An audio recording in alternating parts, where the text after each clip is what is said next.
A lot of us knew that the army taking over is not necessarily a good thing. But we also knew that this is a victory and that it's sort of wrong not to celebrate a victory. People paid for this, their lives, their health, and it was a big thing. This was the symbolic representation of the regime, Mubarak. I knew from that day that, you know, with SCAF in power, it's not going to be easy. These are Mubarak loyalists, these are Mubarak's generals. They're as much part of the regime as him, and we gotta keep going. But it was a really good night. A lot of people thought now is the time to go to the square and celebrate, but this was the time I was like, okay, now I need to take my family, we need to go to my father. My father and my mother I've been working on this for so long.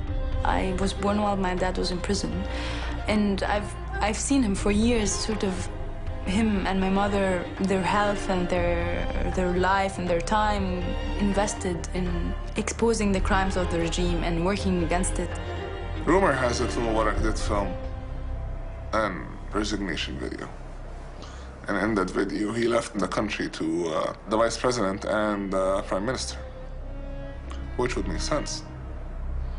That video was not aired.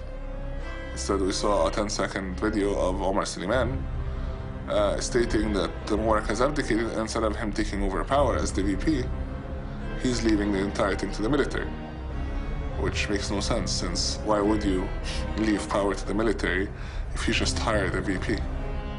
We got rid of Mubarak, but his own army generals took over and they were running the show. That old Turkish model, which entitled the army to be a great red line.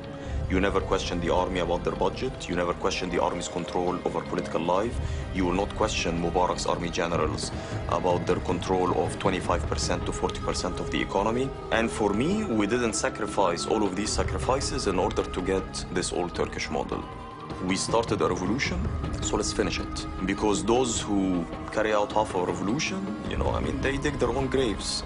As much as I was happy, I was like, no, this is like the beginning, actually, of a real revolution.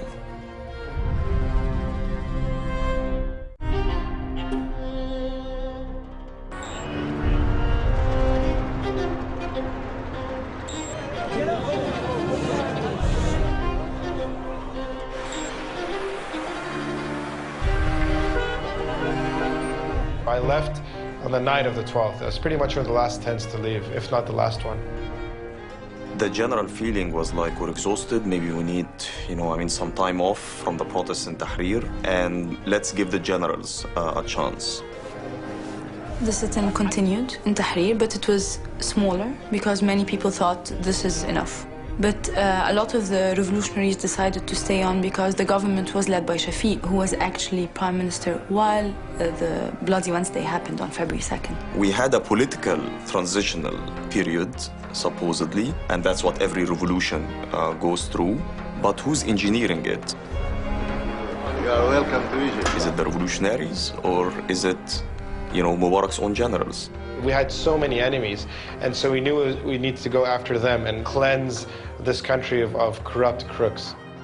When Ahmed Shafiq stepped down, there were documents being burnt all over the country. We started getting reports of fires breaking out in the state security police offices around the country, and state security agents like burning papers.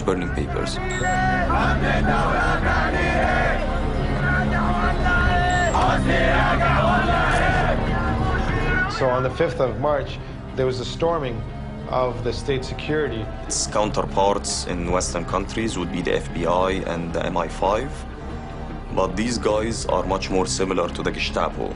They were on the retreat after we took over Tahrir, but they were not completely gone.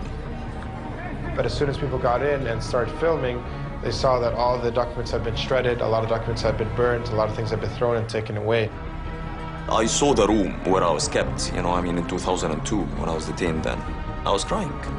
State security police had made my life miserable, had made the lives of, you know, millions of other Egyptians miserable over the past years. These are the places where you were humiliated, where you were stripped naked, where you were sodomized, where you were whipped, where you were handcuffed and hung from the ceiling. I mean, it was horrible, but at the same time, there was definitely a sense of victory. We've managed to bring those guys down. We couldn't leak all of the documents because the army was there and started arresting people. If they could have shot us and massacred us on that day, they would have done it. But state security is so much hated by everybody. If the army would have appeared to be like massacring protesters, you know, who are trying to save documents at the end of the day from destruction, they would have really looked bad.